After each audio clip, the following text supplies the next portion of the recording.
हर्षवर्धन त्रिपाठी जी हमारे साथ मौजूद हैं। हर्षवर्धन जी, देखिए 2024 को लेकर हमने बहुत बातें की, लेकिन अभी मौजूदा सरकार के सामने आप क्या सबसे बड़ी चुनौती पाते हैं? एक तो कानून व्यवस्था को संभालना एक बड़ी चुनौती है, दूसरा ये नौकरियों का वादा जो तेजस्वी यादव ने 10 लाख नौकरियों का वादा किया और फिर नीतीश कुमार ने उसमें जोड़ दिया 10 लाख और रोजगार भी।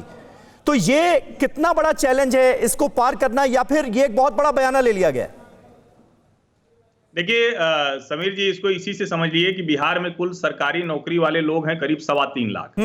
और ये सरकार कह रही है, यानी अब नीतीश जी और तेजस्वी जी हो गए तो ये सरकार कह रही है कि हम 10 लाख सरकारी नौकरी दे देंगे। जिस राज्य का कुल बजट ही 2.25-2.5 लाख करोड़ का है, वो 1.25 लाख करोड़ के आसपास की नौकरियों का बजट कहां से लेकर आएगी, ये महत्वपूर्ण प्रश्न है। दूसरा ये कि जो ये 20 लाख रोजगार यानी 10 लाख नौकरी और 10 लाख रोजगार कहते हैं, भारतीय जनता पार्टी का अपना घोषणा पत्र था कि 19 लाख रोजगार के अवसर देंगे, यानी वहां गुंजाइश थी कि वो रोजगार के अवसर कह रहे थे। लेकिन अब नीतीश कुमार ने नौकरी के साथ रोजगार कह दिया है, तो निश्चित तौर पर यह बहुत बड़ी चुनौती है। और यहां यह तथ्य है कि बिहार में नीतीश जी के शासनकाल में कोई बड़ा उद्योग नहीं लगा है, सिवाय इसके कि एक रेल कारखाना केंद्र की योजना से लगा, सिवाय इसके कि एक फर्टिलाइजर फैक्ट्री वो रिवाइव की गई है, वो भी केंद्र की योजना से है। सड़कें बहुत अच्छी हुई, बिजली का काम अच्छा हुआ, लेकिन जो मूलभूत ढांचा सुधारने की बात है, कोई बड़ा निवेशक नहीं आया। बिहार के लोग दुनिया भर में, देश और दुनिया भर में बहुत बड़ी बड़ी जगहों पर हैं, बहुत बड़े उद्योगपति भी हैं, लेकिन बिहार में निवेश नहीं आ पाया।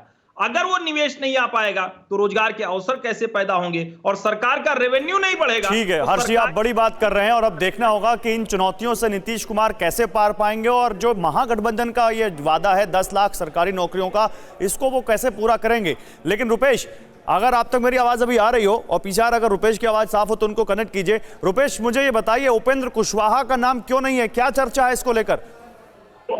देखिए, और इसके लिए ये भी चर्चा है कि उपेंद्र कुशवाहा नाराज हो गए हैं और नाराज होकर वो बिहार से बाहर चले गए हैं।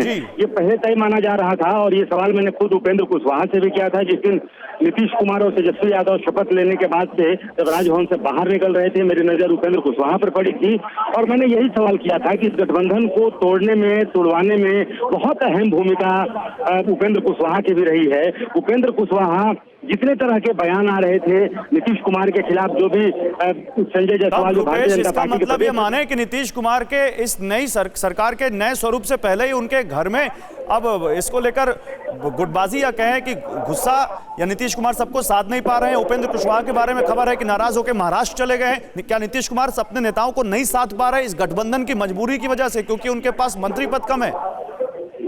देखिए, एक बात बहुत साफ है कि मंत्री पद भी सब कम है, लेकिन उसी कम मंत्री पद के दम पर वो बीजेपी में भी सरकार चलाते रहे हैं। लेकिन अब चूंकि ये खबरें आ रही हैं कि उनके विधायक टूट सकते हैं, उनके कई विधायक संपर्क में हैं, आरसीपी सिंह भी हैं, और यही कारण है कि नीतीश कुमार ने अपने मंत्रिमंडल में कोई फेरबदल करने की जहमत या हिमाकत कहें, जिस शब्द का इस्तेमाल करें, ना तो जहमत उठाई ना ही हिमाकत की। किसी तरीके से स्टेटस क्यों बना रहे, ना तो किसी को हटाया जाए ना किसी नए चेहरे को जोड़ा जाए, ताकि असंतुष्ट होने वाले किसी भी कारण को, किसी भी सूरत को टाला जा सके कि कहीं से भी कोई असंतोष की कोई भी जो खबर है वो कहीं से जेडीयू के अंदर खाने आए। अगर एक विधायक को नया चेहरा लाया जाएगा तो उसके साथ 5 नए विधायकों की तरफ से ये स्वर उठेंगे कि मैं क्यों नहीं, जिसको हटाया जाएगा वो जरूर नाराज होगा।